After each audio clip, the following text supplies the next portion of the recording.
L Center for Environmental Law and Policy और Columbia Center for International Earth Science Information Network के वर्ष 2024 के लिए पर्यावरण प्रदूषण सूचकांक यानी इन्वायरमेंटल परफॉर्मेंस इंडेक्स जारी किया है।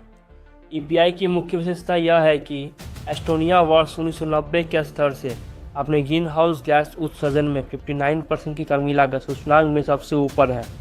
इस रिपोर्ट से पता चलता है कि केवल 5 देश Estonia, Finland, Greenland, Timor Leste और यूनाइटेड किंगडम ने वर्ष 2050 तक नेट जीरो तक पहुंचने के लिए आवश्यक दर पर अपने जीएचजी उत्सर्जन में कटौती की है और इसके विपरीत उप सहारा अफ्रीका और दक्षिण एशिया मूल्यांकन किए गए 8 क्षेत्रों में सबसे निचले स्थान पर है।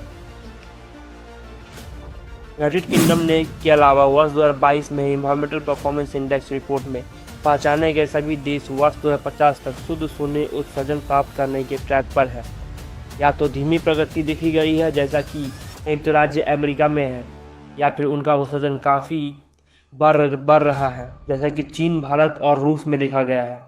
और भारत में 127.6 अंकों के साथ 180 देशों में 176वें स्थान पर है, जो केवल पाकिस्तान, वियतनाम, लाओस और म्यांमार से ऊपर है। वायु गुणवत्ता के उत्सर्जन और जैव विविधता संरक्षण के मामले में इसका प्रदर्शन खराब है, जिसका मुख्य कारण कोयले पर इसकी भारी निर्भरता है, जो ग्रीन हाउस गैस और उत्सर्जन तथा वायु प्रदूषण के स्तर में महत्वपूर्ण योगदान देता है। विशेष रूप से भारत में वायु गुणवत्ता में 177वें स्थान पर है तथा वर्ष 2025 तक अनुमानित उत्सर्जन में 172वें स्थान पर होगा। दक्षिण एशिया में भारत को सीमापार प्रदूषण के सबसे अच्छे उत्सर्जन के रूप में पहचाना जाता है, जिसका असर पड़ोसी बांग्लादेश पर पड़ता है। अपनी निम्न रैंकिंग के बावजूद नवीनकरण ऊर्जा में निवेश और वर्ष 2070 तक शुद्ध शून्य उत्सर्जन प्राप्त करने की प्रतिबद्धता के कारण भारत जलवायु परिवर्तन श्रेणी में सबसे बेहतर स्थान पर है। एपीआई के अंतर्गत सबसे टॉप में 10 देश हैं।